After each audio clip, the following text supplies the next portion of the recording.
I would say it's Xiaohu. Okay, so here's the thing on this angle. I mean, I think this is actually perfect timing because this video will come out like reasonably soon. The reason why it's perfect timing is because, like, dude, I know half of the Chinese stuff is memes, but they also, like Korean fans, are really harsh when you lose, and they will just be like, they won't just say you did bad. They're like, you're shit. Fucking never trust this guy again. And so, dude, it was breaking my heart reading those Chinese reactions to RNG's performance at this Worlds, because it's like this guy's never actually going to get, like, you know, in English we say like his flowers. He's never going to get like the love he deserves, because what a fucking amazing player. I was trying this the other day. I was trying to think of great Chinese mid laners. Mate, the list is so short, it's mental, because it's all the Koreans, isn't it? It's like basically it's like Cool, maybe Messiah, and then we're going like, and then it's just Xiaohu. Like, that's it. Like, who else is it? Like, there's no one else who's like an all-time great player for mid lane. Is just Korea in fucking LPL. Then you have this guy, and dude, he's in like the best teams in the world. He's winning MSI over and over again. He swaps to top lane. He's fucking one of the best. Then he's a shot caller. This guy's the fucking. If I was Chinese, this would be my favorite player. Now that Uzi has retired, dude, this would be my hero. You know what I mean? I mean, I think firstly, it's like he's also a player with no ego. He has no ego, and he can play every role. Like he was playing like, I would say, you know, roaming mid, supportive mids, similar to Doinby, but before Doinby got huge. And he has shown that, you know, he can also play the carry mids. He can also dictate the tempo of the games this year, last year. And I would say, I think what makes it like more impressive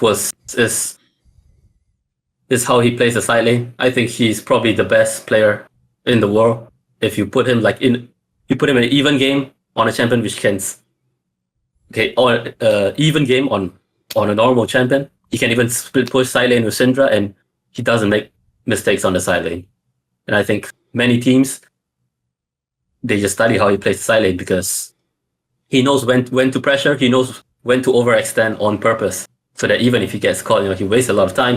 His team can do a lot of stuff on the other lanes. And I think the main thing is also he is the main shot caller as well, and that is like very impressive. And if you let's be real, RNG the last few years especially is basically one-off macro, right? They haven't had the strongest laners. They've very rarely had the strongest laners ever. I would say they have been, or they used to have been, but that was like half a split. And I mean, that was just for a short while. And I think I wouldn't say they're a very explosive team, but I think they're extremely good. And in team fightings, in macro rotation, and how he uses his own, let's say he's pushing top lane, how he uses his top lane priority or top lane pressure to translate to other parts, especially like bottom side of the map, middle part of the map. And I think that's very impressive. And even at Rose this year against T1, I felt that he played better than Faker in 2 out of 3 games. But I mean, it looks like his team was not good enough to win. Sure.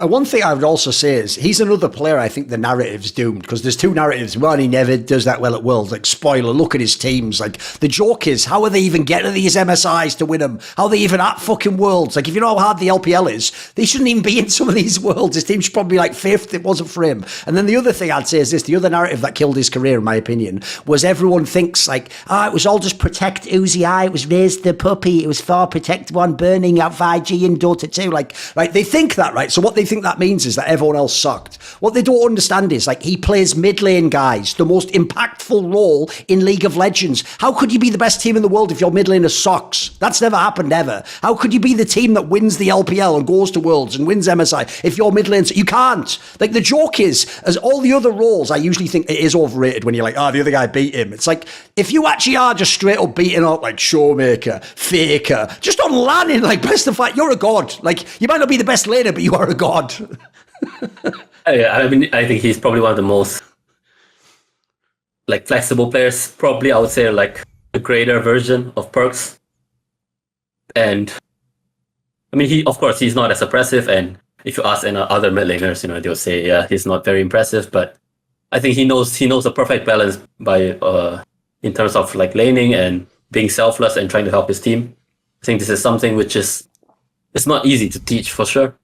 And you needs a player with like no ego, or a player who is like very realistic about his team's level and what he needs to do to win, or a player who wants to win and wants to win the right way, I would say, instead of their own way. Oh, by the way, on that point, that's one thing I always give him mad props for as well, dude. I thought it was just because he was on an Uzi team, and if people don't know Uzi, probably one of the greatest players ever for just being able to get everything his way, no matter what the meta is, get all his picks and all the fucking attention. So I thought, right, he's just accommodating Uzi. It's when he didn't have Uzi anymore, and I was like, dude, he still opts into the Galio. He chooses to play Lissandra out of choice. Like, mate, this is the way. You normally don't do that if you're a fucking star player, if you're the mid laner. Like, you do that if you have to. Like, he's doing that to win. I mean, I think for him, he kind of struggled a little bit first year when Uzi left, because, and from what I know, because I spoke with their coach, Stake, it was like after Xiaohu worked with Uzi for so many years, basically you get lulled into a sense of security because Uzi is so good that he can 1v5. Because basically RNG in the past, they were playing like tank top laner, tank mid laner, a dog jungler, and it's Uzi against the world. And for him to, I would say, readapt, where every single game he doesn't actually need to do damage to win for 3 years, and now he's also has to be one of the highest damage dealers. I think it's not an easy transition to make, and he managed to do it in like 1 year. So I think it's very impressive for him. Because if you remember, he had a roster with the last year of Uzi's like career in RNG. He had Blanc X, who was, I would say, one very questionable that year, yeah. Yeah, very questionable year, and they went out in groups. And then the year after, they had Betty, who was, I would say, an average AD carry, and the jungler, which is XLB, which is V5's jungler right now, who was very fresh, very new player. And the top laner is called New, who is, I mean, he's just a bad player. And they couldn't even make playoffs that year. So after that, he managed to, I would say, find his form again, find his confidence to lead the team again, and I think that's something to be impressed with. Right, obviously, just like it, this is also why the Perks analogy is a good one. He obviously managed to role swap to another actual fucking carry role and be really good. Like, that's another example of where, like, when he switched to the top lane, right? Again, people were going to look at it. And it's not like he was like smash the lane all the time, but it's like his understanding even from top lane of what you could do on the map was ridiculous. And I always used to think the pick that gave it away was obviously his classic Lucian pick. Because, dude, he kept picking that when it was a fucking mid lane champion or people were playing ADC again. He just kept taking it top. Because if he just got that pick, he could just do things other people couldn't do, right? Yeah, I mean, I think Lucian is one of the picks, but I think the one which gives me like the deepest impression was when he was playing like Syndra against Gnar in top lane. That was disgusting, I think.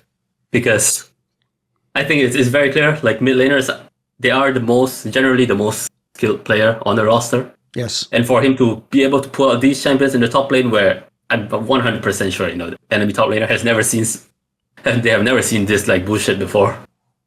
And actually, in my mind, I thought that was going to be the future of League of Legends, where every champion can be flexed into every role. But I still think there are maybe the players or maybe other players are not as flexible. But yeah, I think maybe in a few years we will reach that point where we could play like mid lane champs in every lane again.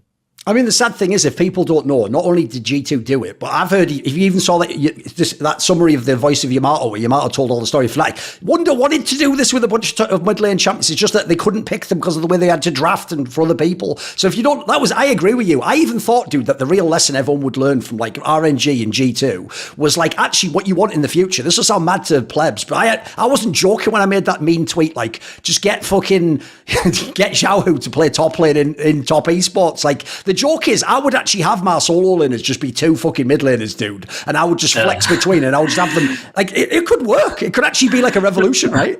I mean, I would just just get Xiaohu, Rookie, Knight, three of them play the three carry roles. Okay, there you go.